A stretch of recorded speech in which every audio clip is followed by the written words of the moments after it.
Welcome back to Making Awesome.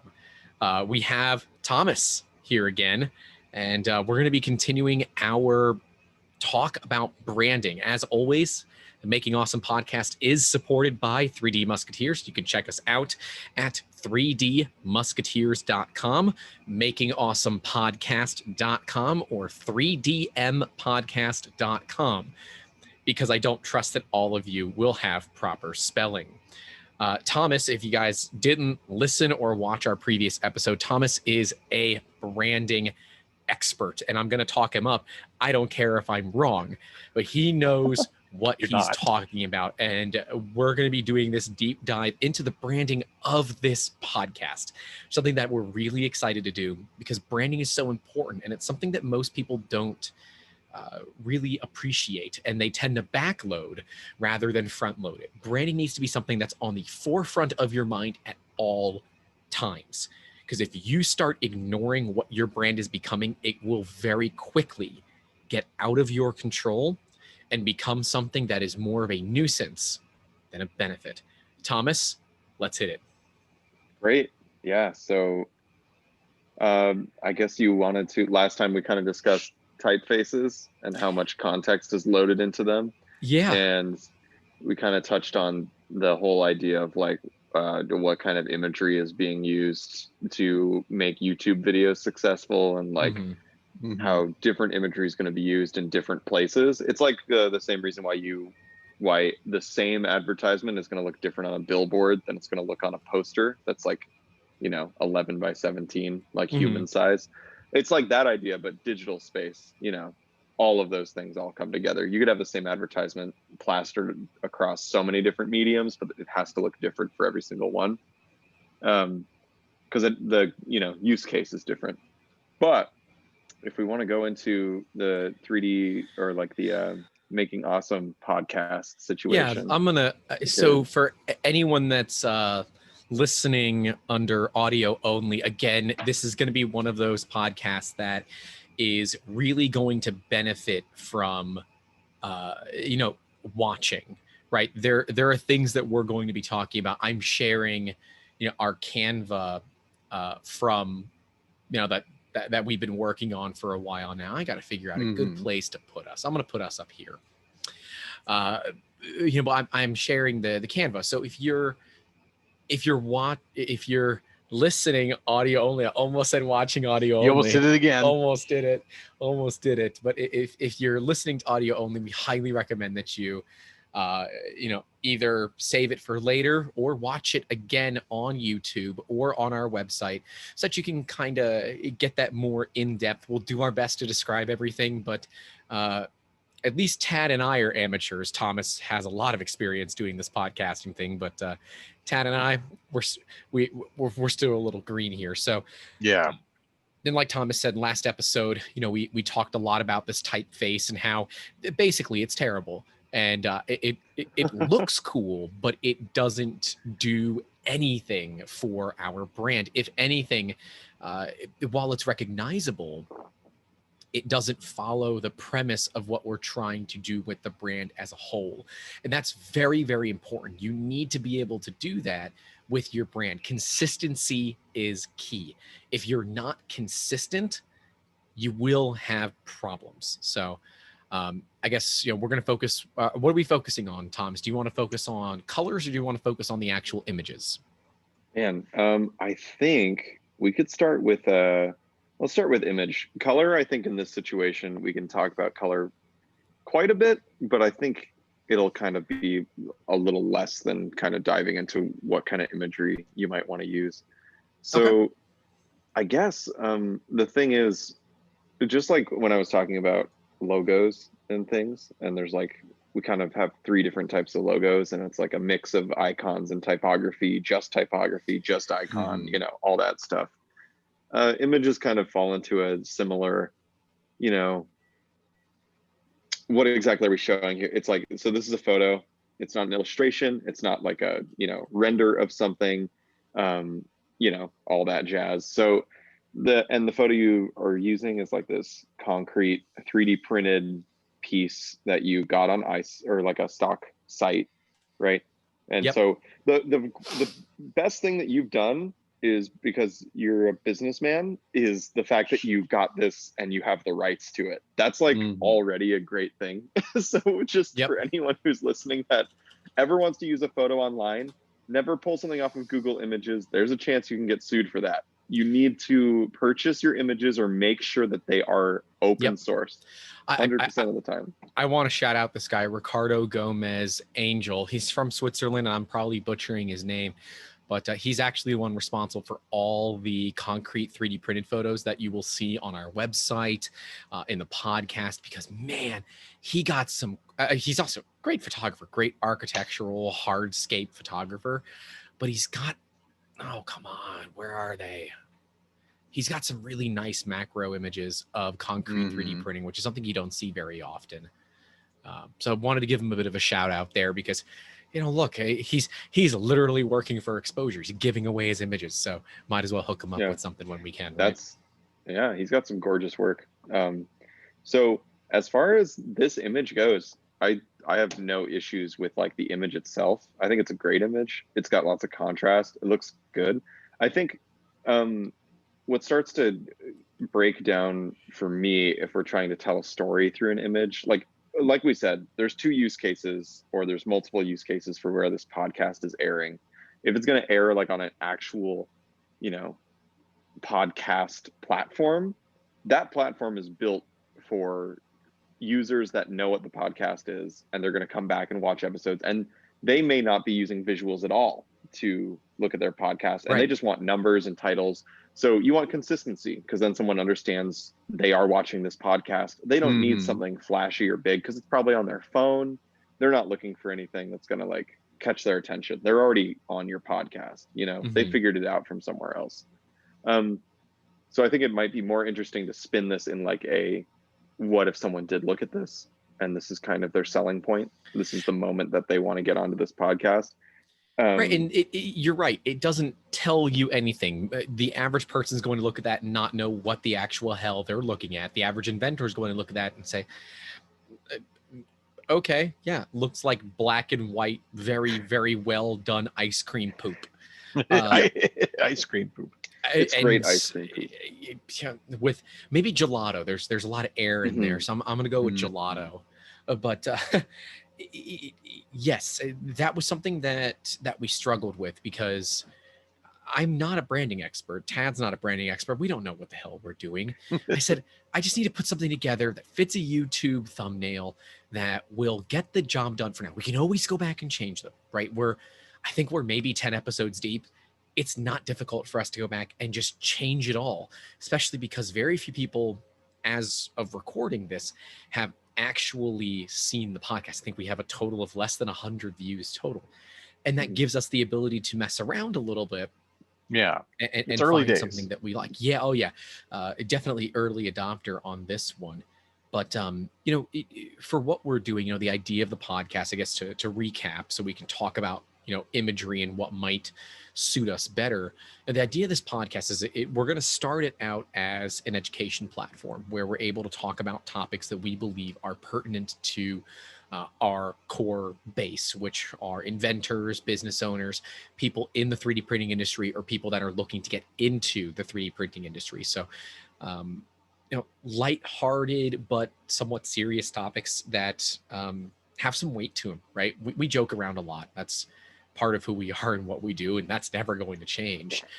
But we also want to, you know, make sure that there's enough lightheartedness in there for people. So once we get through the education, or at least the front end of the education, we want to start bringing on guests that are making awesome or want to make awesome, and we can help them through a part that they're having issues with. We can bring on industry experts. Like, we're going to bring on a patent attorney to talk all about patents, copyrights, and trademarks, and why you probably don't need one right now, which is a great topic to go on. But you know, everything about this podcast is about making, and I've always had this thing is to say, hey, keep making awesome. It doesn't matter if it's awesome to you or awesome to everybody.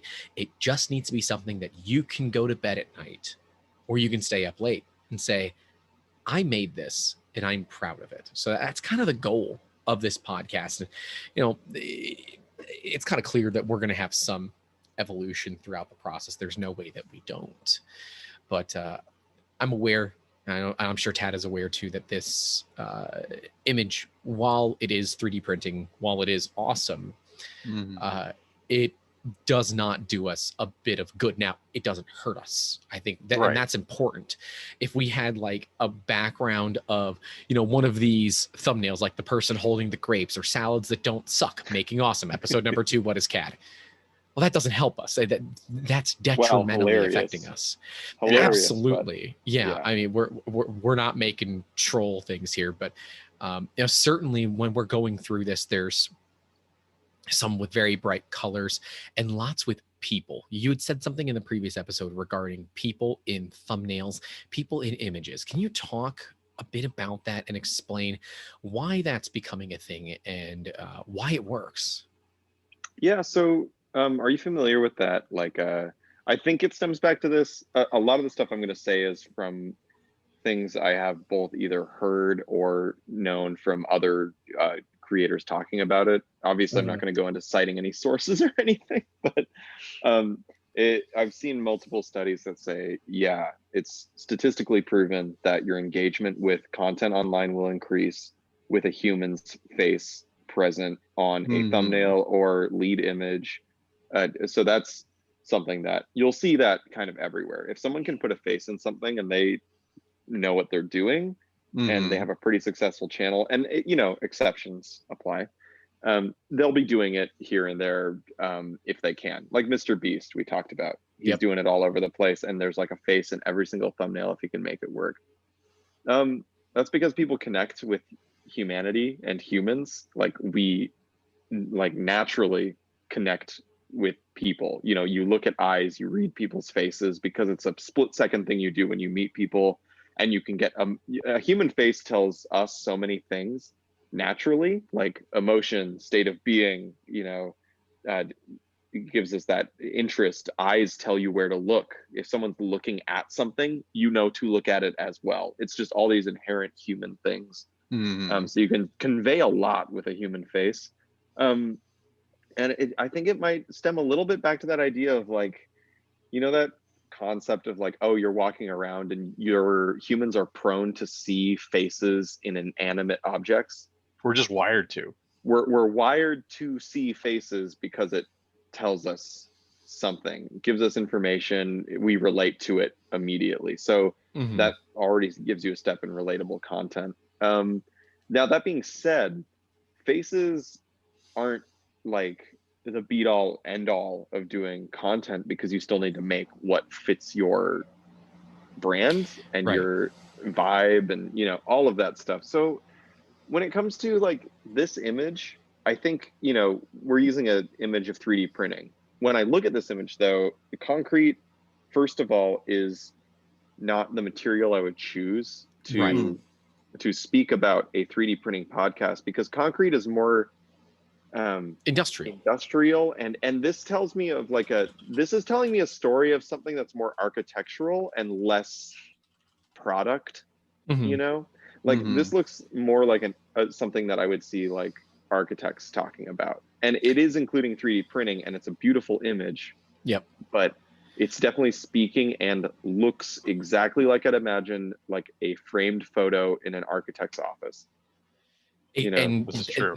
That's honestly where you would see it. And you know, I'm on Unsplash again, and I just searched for 3D printing because that's what I went for when, you know, we were looking for things. These, you know, these kind of, this is an Ultimaker. It's an Ultimaker 3+ extended, it looks like. Don't ask me how I know these things. It comes with the territory.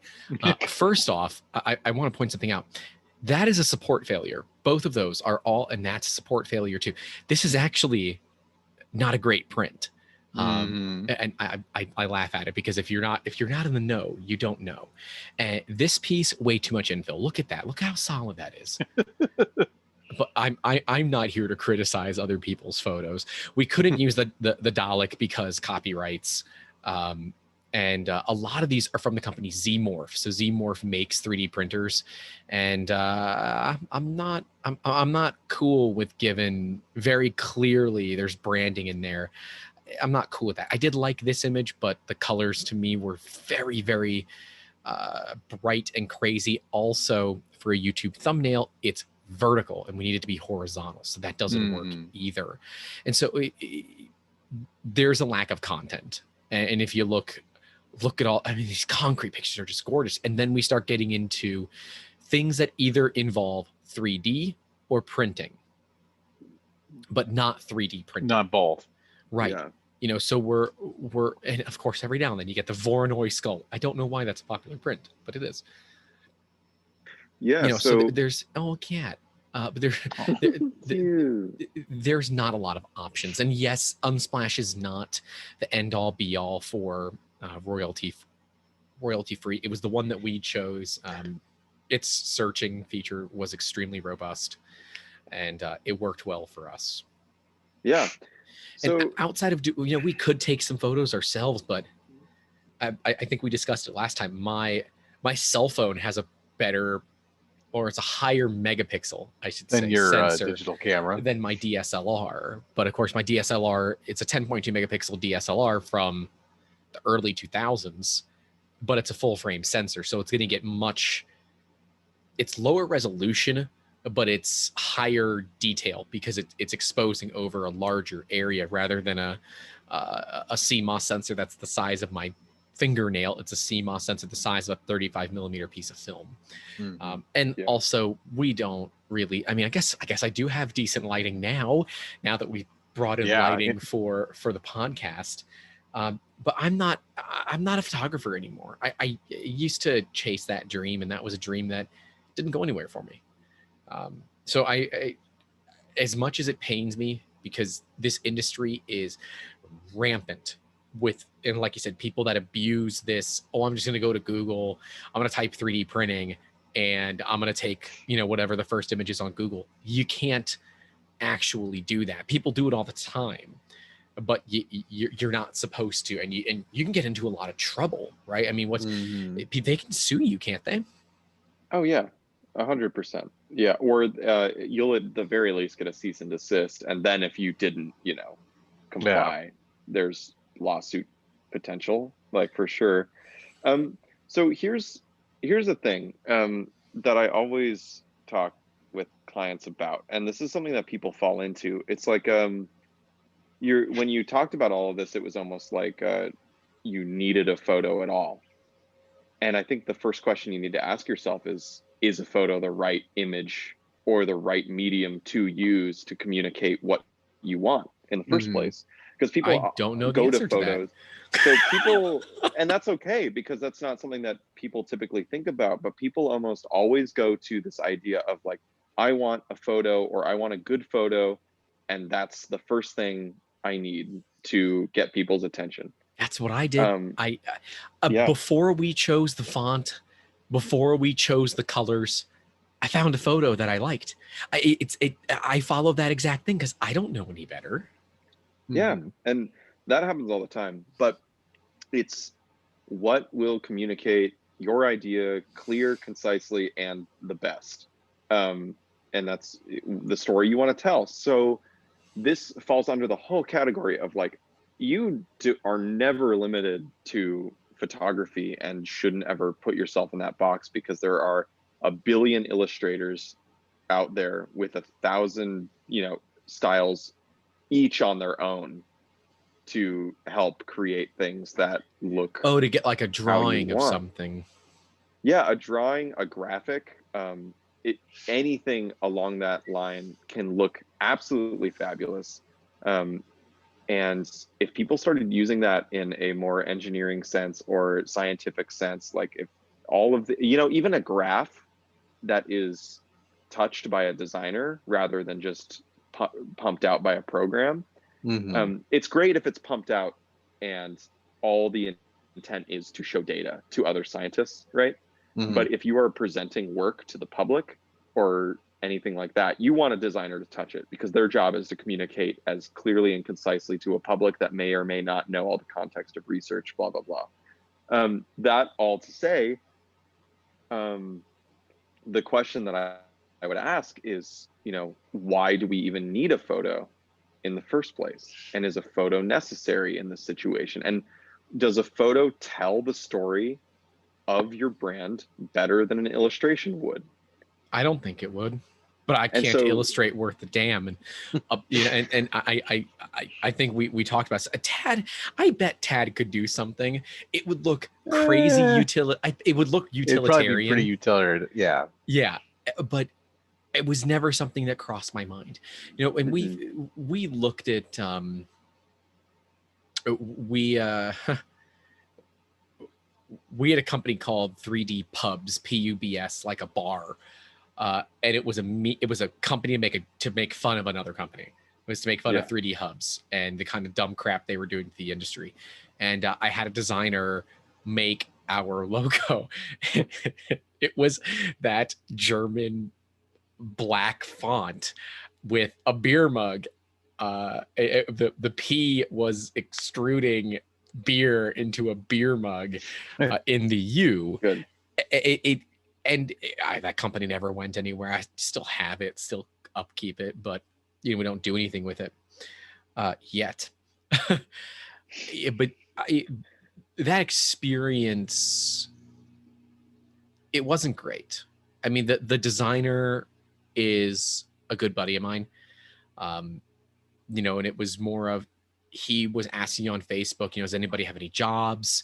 He needed to pay some bills. I said, oh, what the hell? Let me throw something across his plate. Right. And because I didn't have a better solution, I just went with what he had. And I think there was a disconnect here because I didn't know what to ask. So what are some, when someone is working on a design, let's say a digital drawing for a thumbnail, for a logo, for an image of some sort, what are some good questions that the customer can be asking to the designer? And then what are some questions that the designer should be asking the customer, right? Because this can't be a one-way street. There has to be back and forth. What does that look like? So in my experience, what it looks like is a lot of the time, hopefully, when someone comes to you, they're aware of, if you have a good portfolio and a presence, especially if you're an illustrator, which is one of the things that I do, is illustration. Okay. It's kind of like they're aware of what it looks like, right? Because illustration is very human, and it really kind of, or can be, right? Sometimes it's really geometric, or it can be really uniform looking. There's a lot of different things you can do with it. They know what it could look like based on a few examples of work. So the best thing that you can do going to an illustrator is taking one of the examples that they have, or an example of someone else's work within the same vein, and saying, like, can you do this straight? That's okay to find a different designer and say, can you make something like this? That's not something that designers, to me, that would be kind of insulting, I guess. And then I'd ask the question, why don't you just work with them? Why me? Well, you could, right? You could go and do that. But it's more along the lines of, you're giving, the more information that a designer has, always the better. We don't want to work ambiguously and for ourselves. Like, there's a reason we work with clients, right? Because we want you to give us as much information as you want, so that we can make what you need and what works for you. And it'll always have an element of our own style, and it's not copying. It's not like That's fair. theft of any kind. I mean, it's helping feed a visual that you're still creating from scratch. If there is copying, then that's a problem. Yeah. And a designer can't do that. However, if you're showing them a style that you like, or a look that you identify with, you can, use elements of that look, because it's not like, no one's going to stop you if you're making something look like it was from the 60s, right? And the thing is, we're constantly borrowing from everything all the time. There is no art that is new. It's funny because we get the same thing on the 3D side. It's very common for us to tell, new customers, give us everything you can. You cannot give us too much information. And I have regretted saying that only once in my career of 3D printing, and I will get to that story maybe. But we tell people, give us everything. The more you give us, the more affordable we can make it for you, because the less guesswork, the less change orders, the less BS that you have. But there's like this stigma of, I tell a designer, hey, I want a logo, and I get it back, right? I think Fiverr, Upwork, those, suicidal race at the bottom style websites, that to me has kind of ruined this ideology of having a relationship with a designer, 2D or 3D. We get people scoffing at what we charge, and we charge very much middle of the road in the industry. Now, people charge multiple times what we do and get that price all day long because they're working with a very particular class of clientele. But we're not willing to compete with, this person running a design business out of their mom's basement on, a 5-year-old MacBook. We're going to be, utilizing bleeding edge technology, and it's going to cost close to what bleeding edge technology should. So how do you get that kind of thing across to people as well, where this needs to be a relationship? Is it common for a designer to have a questionnaire or something? What should people be looking out for? Because we can't assume that everybody here listening or watching us is going to do business with us. We have to assume that they're here because they want to learn. They might have their own designer. So what are some pitfalls that people can fall into, and how can you build yourself a ladder to get out of that? I've known a lot of designers, and I've done this as well, have something called an intake form. Okay. It'll be something that a designer will send a client that has questions pertaining to their project. So it will be like, oh, do you have examples of work you like? Like when I've done logos in the past, I've literally told clients, send me like 10 logos that you think are great logos that might fit with what you're looking for, because logos can just be so many different things. There's a very wide spectrum, right? So you want to take what that person has and boil it down to common traits between the logos that they're into and they like. And then you also want to make your own suggestions, and that's a whole nother thing. But like, yeah, there'll be an intake form, and it'll be description of what you need and what you want. If we're talking logos, it'll be what does the logo need to convey to a consumer, and what do you want the logo to depict? Or sometimes people don't even have what they want to depict. Or if you were to ask me that, I don't know the answer. I don't know. I just want it to work. That's and that's unfortunate. So it's clear that on the consumer side, on my side, right, or our side, I guess, Tad's side and my side, we don't really know what we want either. And this is a little bit different because we have a relationship with you, and I can say, Thomas, you've been on the podcast now twice. We've talked about what we want to do, but I can't tell you what I want that that logo to look like. It's like the legal definition of pornography. I can't describe it, but I know it when I see it. Exactly. Welcome to like half of a designer's job. A lot of the time is, even when people say they know what they want, what do they actually want? They do not know what they want. Preach. You'll seldom find clients. No kidding. You'll seldom find clients that know what they want it to look like, and when you come to the end result that you followed all of the instructions, are good to go and just leave. It happens, sure. Does it happen a lot? No, because designers are trained professionals to help you know what you want and tell you and give you guidance along the way. That's what you won't get on Fiverr, right? You work with a designer that you have a personal relationship with, or you enter into a personal relationship with and have real conversations with.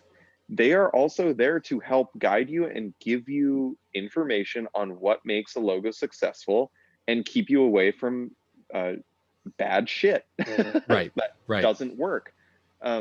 So in this situation, you're like, I don't know what I want at all. But that's not a problem, because information that you do know is, I could just ask you, okay, your business, which is the podcast, Making Awesome, give me 5 words. And you only have 5 words. And those are the 5 words that I will use to make your logo.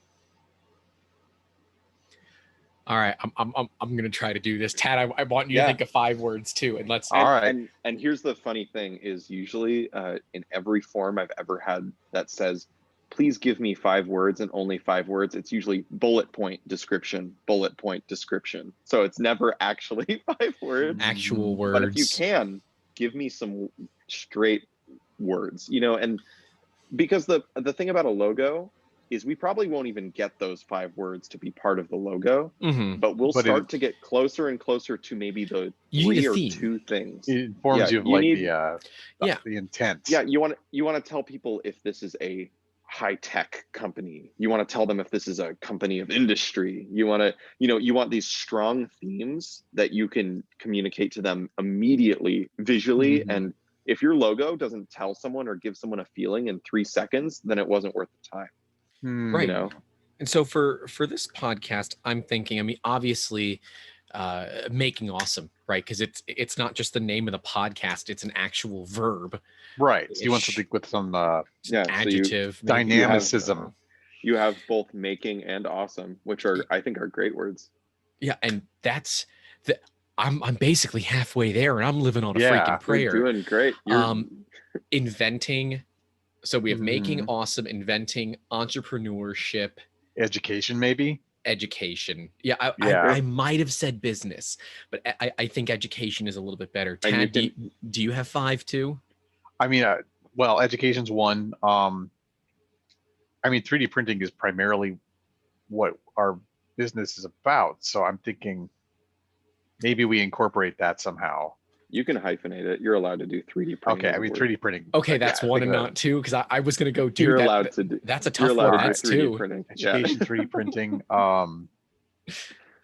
relationships, because that's a big part of it. What is this, Dr. Phil's love line? Giving you crap. I agree. This is all about relationships. That's actually a great word, because that's talking about this kind of friendly human aspect to the business, which will keep the logo from being super corporate, right? Yeah, you don't want it to be too like cold.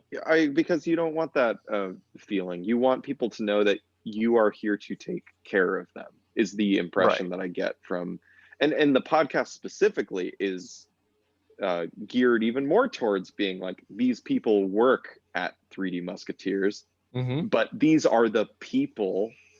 Right. Emphasis, capital P, people that make things happen. So it's a literal focus on the personalities of human beings that are doing this work for consumers or customers, that's something I never considered. This is a great way for people to get to know us without us telling them the same crap over and over. I like Tad's more than I like mine. But see, that's the working with it too, because those 5 words don't need to stay, right? And a designer will start to boil those down for you, hopefully, because they want at the end of the day, we all want the same thing, because a designer doesn't want to make a logo that's shitty, especially if you're investing enough money in it, because there's always a feeling of, I'm making money at doing something I love, so I'm going to do it well.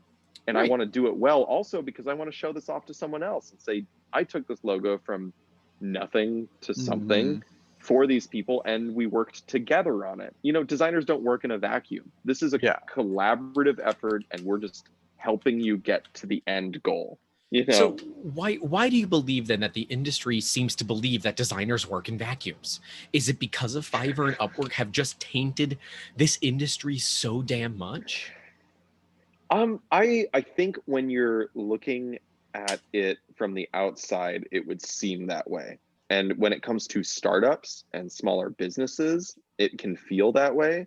But the moment that you're in an in-house design studio or you're part of a design agency, you have these relationships with clients, every day. This is what you do. This is Right. what you're trained to do in school, if you went to school for it. Even, it's intuitive. You're working, it's all for people at the end of the day. All about and relationships. Everything's about relationships in that way. So I think it's just kind of a weird disconnect for people that maybe don't touch it, because a lot of the times when business owners start a business, they are now having to do everything, right? And they have to touch everything, but they may have been part of a larger corporation beforehand, where they were part of a business that never spoke to anyone that did design, worked with design, outsourced the design, and interfaced with designers. So they don't know. It's just a lack of knowledge on that part, which isn't their fault. But that's kind of what we do a lot of the time and then my job, once I have these words from you, would be to take these words and take your name, throw it into Google 1,000 times over, and I would look for people that already have logos using Making Awesome. I would look for logos that say Making Awesome, and then I would look for logos that say relationships. Then I would look for logos that say 3D printing, and I would start doing research all over the place to start understanding what our competition is, right? I've made the poor thing again by searching Making Awesome logo, and it's all generic. about how to design an awesome logo. Yeah. Design awesome logo. So I bet. Well, it's interesting, Thomas, that you brought this up, because I was going to ask, in the process of researching, how do you avoid basically making somebody else's logo that already exists? Yeah. And Do your this is best. probably how, right? You do your best through research, and sometimes it still happens. Oh yeah, Sometimes I'm sure. people will still make logos that are really similar, and it just happens. But most of the time, you won't run into that too much. But yeah, you just research. You do your research, and then I'll go from there and do sketches, and you get all the bad ideas out first, and then you'll start to come into some more interesting ones. And I think abstract logos are where you really start to get crazy. Is when you're like the Chase Bank logo. Yeah, It's a it fabulous suggests logo. like nothing real. No, but it does say a lot about their business, and it's a really recognizable mark. It's all about safety and thing that tells you a lot about Chase as a company. Yeah, it's a great logo. Oh. It's a really nice mark, because it's so simple, right? This logo, you've seen it before. We do business and with it Chase, works. much to my dismay. and it works on everything that they need it to. It's got a great color. It's an abstract logo. It's an abstract concept, but it is a mark that they have identified themselves with, and it because of it. So those are really interesting, and those are the hardest to sell clients on, but sometimes they can be the most rewarding, because the Nike logo, what is that? Yeah, it's not anything real, but it's but it's a swoosh. And yeah, it's a swoosh. but what is the Adidas logo? Because those logos it's three lines, right? Those logos don't always have text on them, right? Right. So these are just representational things that eventually the business grows into and says, this is us and this is why. And there is justification behind it. But a lot of the time, here's the crazy thing. A lot of the time, a logo should always have meaning to it. Yeah. And an abstract logo can be so beautiful and wonderful, because you break away from representation and you don't pigeonhole yourself. And that's why logos like the Pepsi logo have lasted so long. Because, or logos that are word marks like Coca-Cola, whatever, they last that long because they don't fall prey to, like, the original Apple logo was a woodblock print that died quick. That was out the door. So abstract logos can be really good, but you have to really convince a client of saying, hey, this logo says these things, and I am communicating this because I know how to do my job to people, and it looks cool. And if you like it, you just have to grow into it. It's not going to be your logo right away, not until you make it your logo. and eventually, if you own it, and then if it doesn't work, then we got to go back to the drawing board. You know, if it really doesn't work, but you got to give it some time, because those can be really successful over time. And they're some of my favorite because they're just, it's the amount of things that you can do with them are crazy. But so that's one way to go. And it's, again, that ownership of a logo. That designers know how to make a logo that will look good on a bunch of different things at a bunch of different sizes. And then it starts to end up being the client's job to make it their own, you know, and say that this is our business, blah, blah, blah, all that stuff. So yeah, crazy. But is it common, you know, you said something about, you know, do a bunch of sketches and then kind of toss them to the side. And maybe it's just because, you know, with the experience with 3D Musketeers and particularly working with Tad, I kind of want to see all that evolution process, because the evolution of how you get to something is such a big deal, right? Yes, the logo, the icon, whatever, is a big deal, but man, understanding that story is so important, right? Because everything we do is iteration, right? It's all iterative. If we got it right the first time, every single time, we would be considerably more wealthy than we currently are. But so I don't know if the goal is to get it right the first time. The goal is to, you know, get it close and then walk it in. You don't want to aim, and correct me if I'm wrong, but it feels like you don't want to aim for that bullseye, because if you're not on that same path as the business owner, whoever is hiring, you could actually be going for the wrong target. So deliberately being a little off might help. For an engineering perspective, it's interesting you say that, because we do like we don't want to like jump to conclusions, right? We usually start in the same way as graphic design with a bunch of ideas and kind of like, do we want, you know, narrow it down to a few and so on and so forth, for the same reason, because you don't want to commit wholly to one path right from the get-go, because it might end up taking you in the wrong direction. Well, yeah, I mean, the thing that happened, so the way that I've worked with clients in the past on logos is I have kind of like an unspoken what I do, which is the client comes to me, we talk about logo.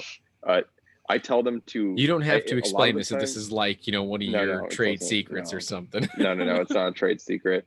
Client is like, hey man, like I have a drawing, which I love it when clients give me actual drawings. I'm like, sorry, because I can't do that. No, your shittiest drawing doesn't matter. I've gotten PowerPoints with Google images slapped onto each other, and I was able to get enough out of that for logos sometimes. That's fair. More info, more better. Exactly. And so what I do is I will make a logo that looks almost exactly like the one that they have described to me. And that will be a sketch. You know, I don't fully flesh it out. I do a sketch of a logo that looks almost exactly of what they wanted. Then I'll do a logo that's a deviation of that, but has more of like, this is what my suggestions are for your logo, which more often than not is the one that they go with. And then I will do a third one, which is totally me. I took your information and I said, no sketch, like, get that out of here. I don't want to see what you thought of at all, because I want to come up with something that I thought of entirely on my own and see if you're jiving with it. Because sometimes it's the thing that you never wanted that you realize is the thing that you wanted the whole time. You didn't even know you wanted. And it needs to be out of the box and out of the part. And sometimes it can be so crazy that it's impossible and it would never work or shouldn't ever work. But sometimes it does. And that needs to be an option on the table. So I'll present 3. But before that, even, I'll literally sketch out a bunch of different logos, depending on what our budget is with the client or whatever. It can be anywhere from 10 sketches to 30. And then I will send them that page of all the sketches, you know, unfiltered unless there's really bad ones, because the trick is never show your client work that you don't want them to choose. Just don't, because then they won't. They would do it. Nine times out of 10, they're going to choose the one you hate. Yeah. They will always choose the one you hate. So you just don't show those. You send them a page of That's sketches. good advice. Don't show Yeah. people things that you don't want them to like. Don't want to do. And you send them a page of logos, and personally I'll mark with like little like dots or like marks on specific logos my suggestions immediately. So I will point in the directions that I'm like, while I was sketching, I think this is a good idea or has potential. And I'll mark maybe 5, maybe 6, maybe even just 3 that I'm like, these are cool and I think we should try them. And then they can either ignore that or take it forward. And I'm very clear, like, do what you want. But this is what I liked personally out of the, group. And so they get to see a lot of that process. And then we take each of those designs and we flesh them out a little more until we get to one where we can start tracking that concept out long term. And then we can start making a lot of iterations. Like I think a logo I did for a company in Colorado, like a trash company, it's on my website. We ended up going through, I think, 12 versions of the final logo before it was done. And that was after we had already gone through the sketches that were like 3 different versions, plus. So it takes a while. Is that a process that is frustrating or something that you enjoy? Like at what point, how many change orders deep are you like, just get this the hell off my desk? Well, that's where you come into contract stuff where you say you get this many large changes and then we have to start charging more. Well, no, irrelevant of funds, assume it's being paid for no matter what. At what point does it start to become frustrating where you're wondering, okay, it's not me, right? It's got to be them. They're just unreasonable. It's that point when the logo's done and you've been studying and working as a graphic designer for more than 7 years, and it's done, but they don't think people always want to add more to a logo. And the trick is you want to have as little as possible in that logo and say as much as you want with it, because less is more. People want more colors and they want more objects and they want more representational things, which is why I like abstract logos, because they just want to keep adding things that are like, oh, but it needs to say this and it needs to say this. And it's like, no one's going to give a shit about looking at your logo and reading it like a goddamn painting, because that's not what a logo is. A logo is not a painting. It's a logo, and it's a logo for a reason. And someone, if they want to find out about your business, can go to your website that they thought was cool because they saw the logo somewhere and read the about section. If you want them to read a book, write a book. You don't want the logo to have to do all that, right? It's not the logo's purpose. Yeah. You need to understand what the purpose is. Like if you want a designer to tell someone what your business is, give them a description of what your business is and they can lay it out on stationery for you. And we can do that. And we do it well. I do have a piece of advice. You said someone that's been, working as a designer for almost 7 years, for more than 7 years. Don't say that. Like that. You say almost a decade worth of experience. Yeah. Round up. We're rounding up here. Okay. So I say that I have over 10 years of experience in the industry.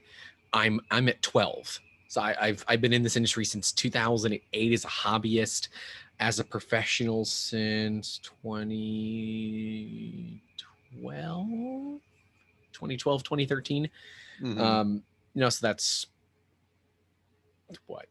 How many years is that? It's incalculable. Yeah. It's 7 or 8 years as a professional. I say that we have over 2 decades of industry experience between us. Tad has experience. We have other designers that have experience. I have experience. I don't know. For some reason, people seem to go for that decade marker, 10 years, because that 7 years is apparently not all that long, but almost 10 years, which is basically the same thing. Sounds like the same stuff.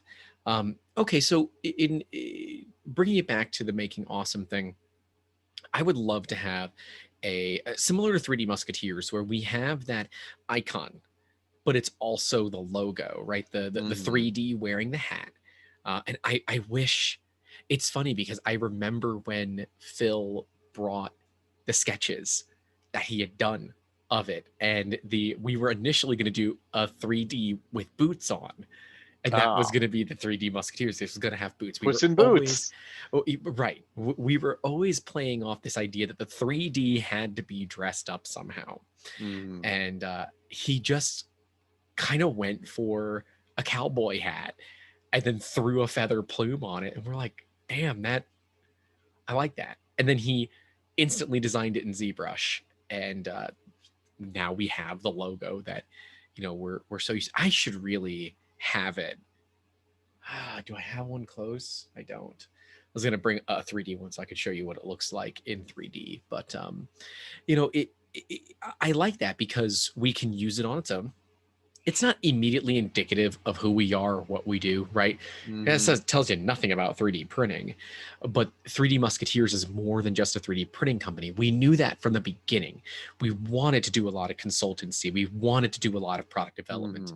And so instead of pigeonholing ourselves by, forcing, like Tampa's 3D printing company or something. Yeah. If we wanted to transition to doing 3D scanning, the Tampa 3D printing company is a very bad name for a 3D scanning company. 3D something. Right. Yeah, because we operate in the 3D field. Right. The thing that does work for all of this, and I can't beat this horse to death enough, is your logo is your logo because you said it was. Right. So, and does it say something about your company? Yeah, it's your name represented visually, and that's great, and that works. And if it works, then that's all you need, because it identifies who you are. It's why abstract logos work. Because you own that logo. There's a video game company called CD Projekt Red, and they have like a cardinal or like a bird, and that is their logo. Does the bird tell you they do video games? No, it does not. But is it theirs? Yes. Is it recognizable? Yes, because it's like a mascot. It's like a football team removed from their logo. It's if you start to think about it mascot wise, it's just have an identifying image. Sometimes you don't need to tell your story through your logo, and sometimes you shouldn't tell your story through your logo. But do you like it? Does it feel good? And does it say something about you guys as a whole? Maybe it's an inside joke. That's your logo, and it ends up being the logo. That's okay, because it's now yours. And it first should be, you should be able to wear it and feel like it, you own that thing. Whereas people too often get caught up in this idea that a logo needs to represent what this company is, because a lot of the times logos are just the name of a company. Yeah. Which could be some person's name.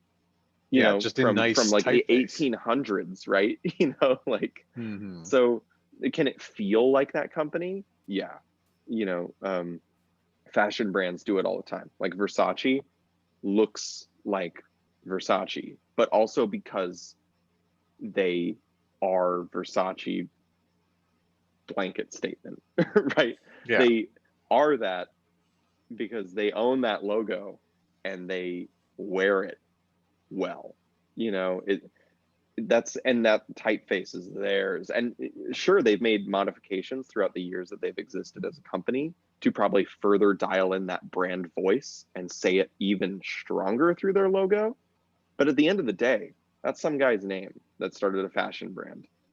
It doesn't mean shit. It's not saying that best fashion brand ever. That's not the literal thing being, forced down your throat. It was until they became that name meant anything, let alone the logo being typeset in whatever type it is. So sometimes it's like dumb bullshit that ends up being your logo, and that's okay, and that should be okay. I look at like the logo for Making Awesome, and I think it fits more as an icon, right? With an M and an A in it, and somehow fits into like a blueprinty CAD style drawing with an extruder in there somewhere. And that's it, because your logo would look super cool in really simple, like faux 3D illustrated type. And it almost like sits on a plane. That would look sweet. It would be so simple and so nice looking. I I think we got to do it. I mean, we definitely have to go down this road, and I know you're busy, so we definitely have to schedule some time so we can. I even want to. Part of me wants to do the logo review live. Yeah. Like not see anything and have talk, because if people don't understand what it should be like, what this experience should be like, they might end up getting a sour taste. We find this so often in the 3D printing industry where someone bought a $200 ANET A8, or their buddy had a 3D printer and it was nothing but problems. And somehow, one, that's our fault. And two, that's indicative of what the industry itself is. And that could not be farther from the truth. So, we also did this podcast as a means to kind of set the record straight, right? And get more into what it's supposed to be, not what people think it is. Because the meme of what my friends think I do, what my family thinks I do, what the government thinks I do, and what I actually do, those are all so wildly different. And unfortunately, like 2 of the 4 are 3D printing guns, and we don't do that. We're trying to get away from that stigma and show that there's so much more to this industry than stupidity. Yeah. Legal stupidity, but stupidity nonetheless. It's tough because this industry itself has been branded poorly. The only time we as 3D Musketeers have ever gotten any news coverage, it was not during the pandemic when we passed out 1,500 face shields. It wasn't, when we did, I guess I really didn't talk about it yet, but when we fulfilled we granted the wish for the Make-A-Wish Foundation locally, and we're a small company. That cost us, that was very expensive to us. It was when Cody Wilson, the owner of Defense Distributed, really started publishing more and more designs for 3D printed firearms. That's when we got the call at 5:30 in the morning. By the way, I remember this phone call because I told the person to go to hell because I thought it was a telemarketer calling me at 5:30 in the morning. It was not. It was a news reporter, and her day starts at 2 a.m. She forgot. So I was asleep. But I remember that was the only time that we were on the news. We took the TAS-6 down to the local ABC station. Now, I should have done my research and saw that ABC is primarily television that is for more liberal audience. So we went on there kind of touting gun safety. That was probably not the right thing to do.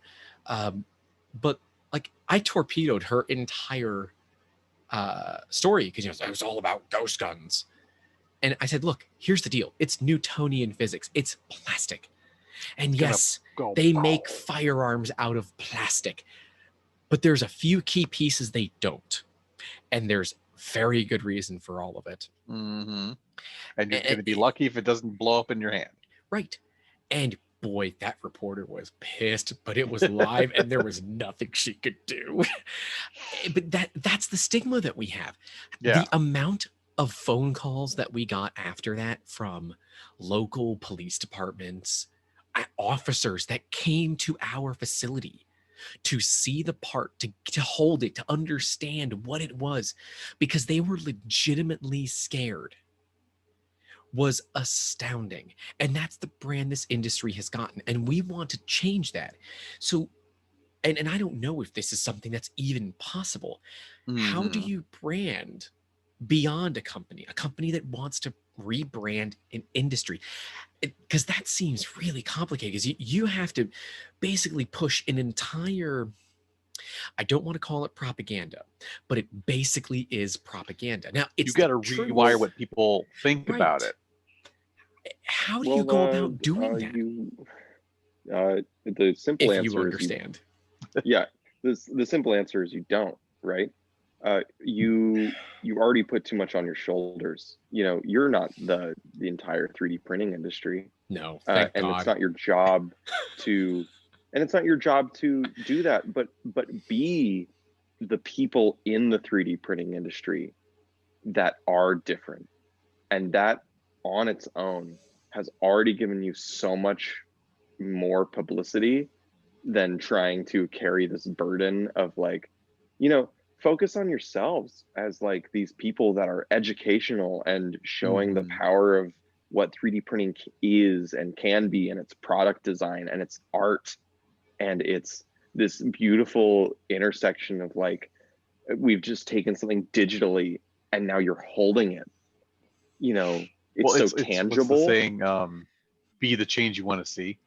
And it's, yeah, exactly. And instead of now 3D Musketeers philosophy starts to become the company, and you do the work and you make the money because you're doing the work and you're a functioning business.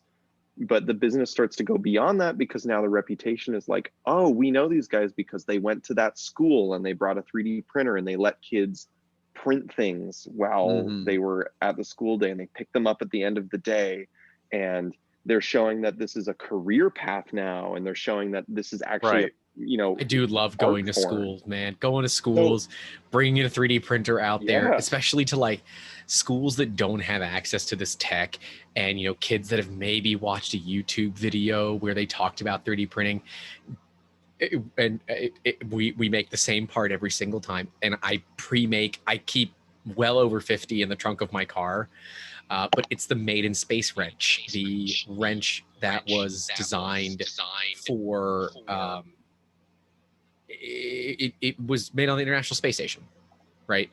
So it was designed here, it was beamed up, and they 3D printed it there. It's like 2 or 3 inch pounds. It's crazy effective. Yeah, but it's one part. It's 3D printed, one piece, all in place. Sometimes they work. Sometimes you really got to wrench on them to break them apart to get them to actually ratchet. Everybody loves them, and they take a long time. They take like 2.5 hours each to make.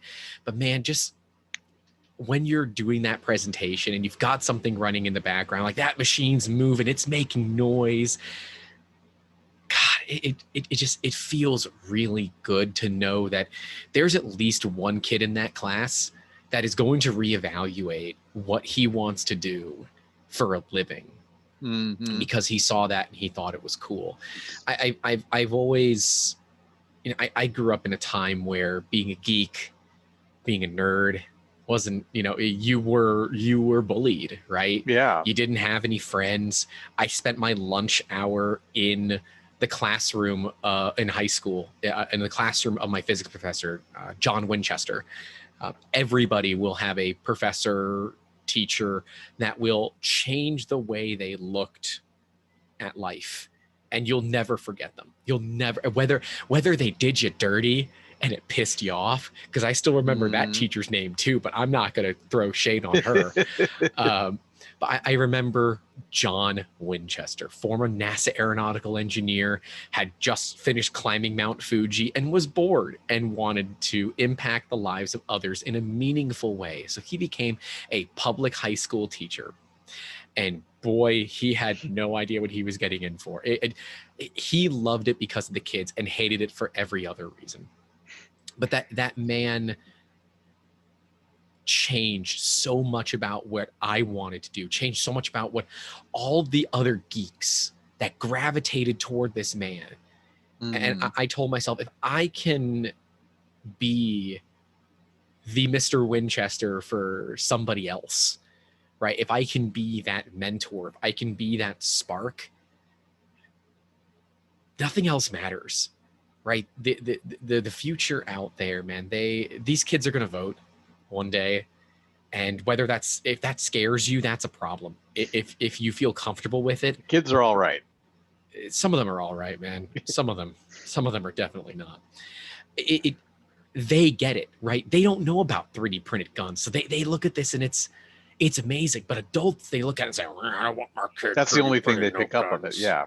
Yeah. And adults like, well, maybe my kid can 3D print their own toys. And okay, maybe. Not the best ones. Right. It's not. Is it practical? No. Is it a great way for them to look at modifying current toys? Absolutely. It's a great way for them to, put that creativity into something rather than cardboard box spaceships. Absolutely. Not knocking cardboard box spaceships, by the way. Those are awesome. Still great. Still great. 30 years old, still great. Mattress boxes, perfect size.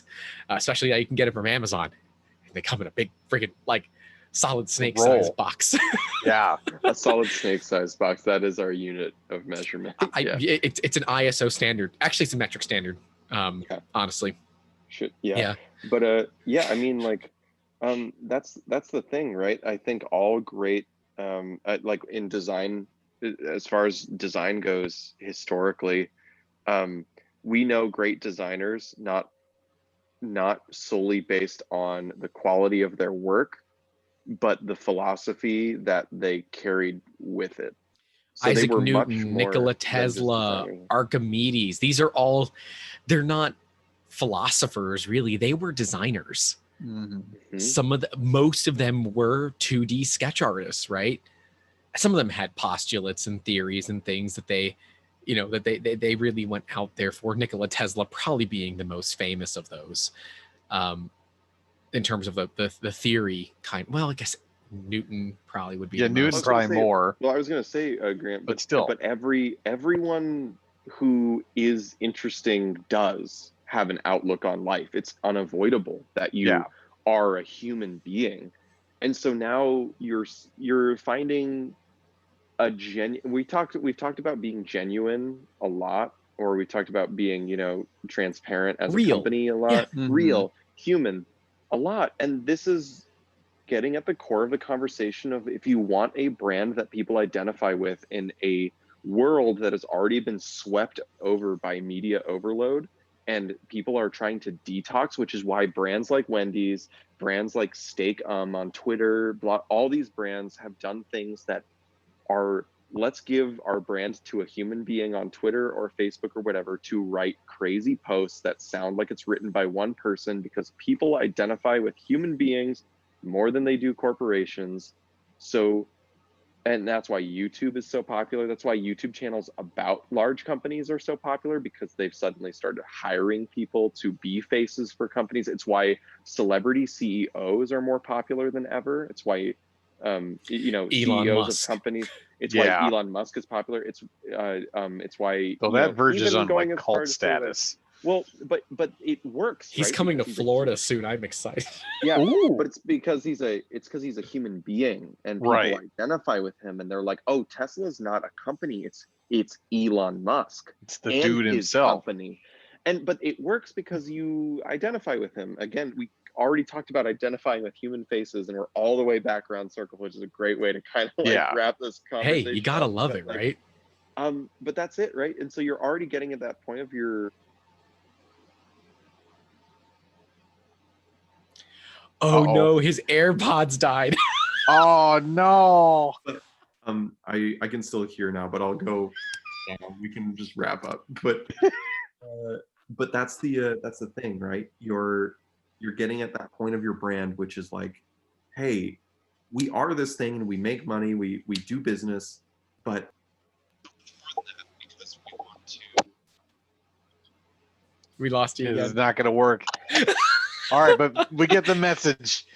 Look, I think he's trying to basically say here that the idea of a brand, of an image, of that it is not just to tell people about your company. It's to tell people about you and your team, because you can't do this alone.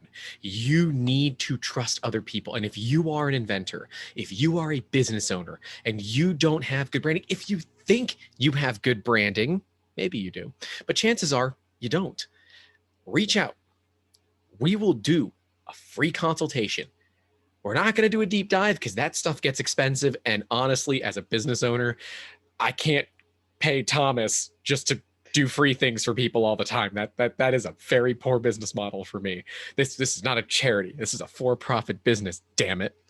But you need to understand that if you are going to have any chance of success, you need a good product, a good name, a good marketing plan,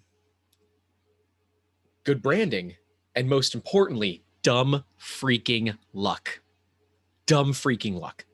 You can put everything right, everything perfect, and someone makes it to market before you do.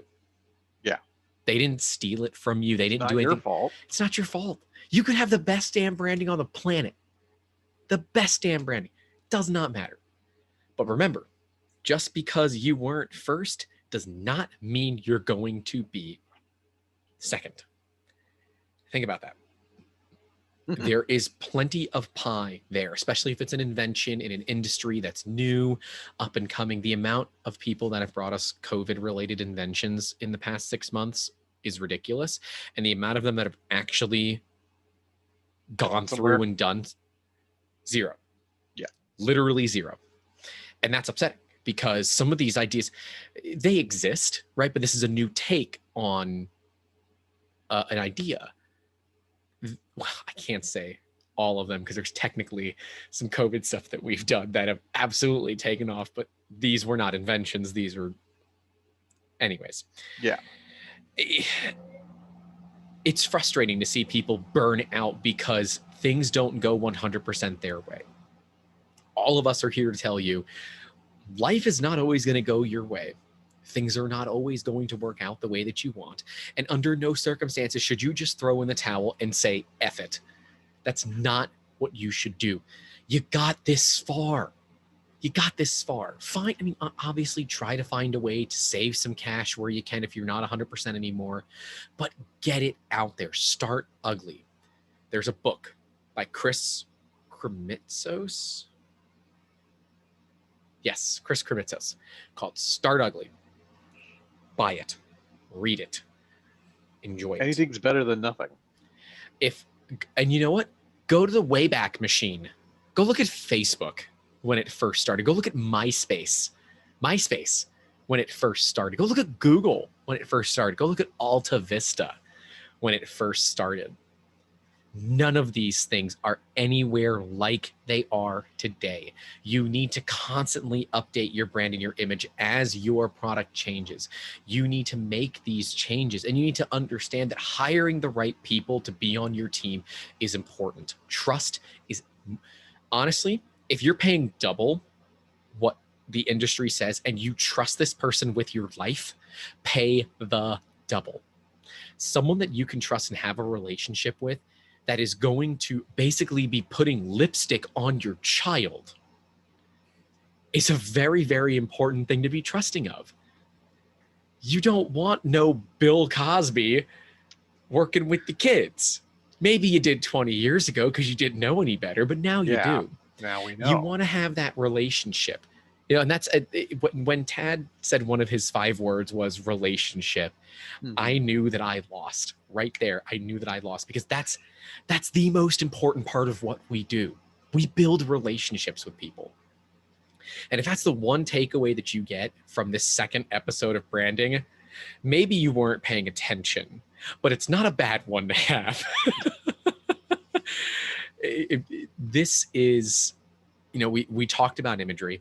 We talked about, you know, do you actually need to get a photo? Make sure it's legal, of course, but do you need to have a photo? That maybe a logo is better, right? An icon like a Chase Bank, right? Something like that. Maybe that's better. And, you know, I didn't even consider it when I was looking because I didn't know any better. And that's okay. But that's when me being the stubborn business owner that I am, not gonna lie about that, said, I don't care. I'm just going to do it myself. And then, you know, Tad being the person that just likes to withhold information from me because he obviously wants to see this company fail for reasons that are unbeknownst to me. Didn't tell me that his brother is, you know, not only someone that does this for a living, but is also a phenomenal communicator when his AirPods are charged. Yeah. I'm guessing, Thomas, you muted yourself and you have the computer speakers on. That's it. Okay. Is there anything else that you want to tell anyone before we wrap it up here? No, I think you nailed it. You got that point. So we got it right. Hey man, it wouldn't be this podcast if we didn't at least have one screw up.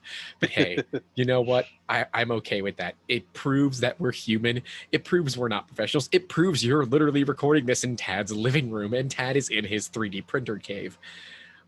It's his office, but I'm going to call it his 3D printer cave. It's the one 3D printer, so it's quite a big cave for the size of the this all started with just one too. Don't forget that. It always starts somewhere. And you have to start somewhere. You have to fail forward. You have to start ugly. Tad got lucky. He didn't start with a $200 3D printer. We really helped him out there. And I said, look, dude, if you're going to spend the money. You were the guinea pig. I learned from your experience. That's true. And, we learned from the experiences of some of our staff members. We learned from trial and error, and we learned by doing. We learned by breaking. Right? The Taz was really our first big learning experience. Prusa really wasn't a big thing when Lulzbot was releasing the Taz 5 and the Taz 6. Boy, that machine had a lot of problems when it first came out. Like things like the bed didn't have PID auto tune. It was bang bang, which unless you're if you're in the know, you're like, oh God. If you don't know what I'm talking about, don't worry about it. It's irrelevant to you anyways. But things will change. We're here to tell you that we want to help you. Whether you're a business, inventor, entrepreneur, some random dude off the road, we don't care. We want to help you take your dreams and make them real.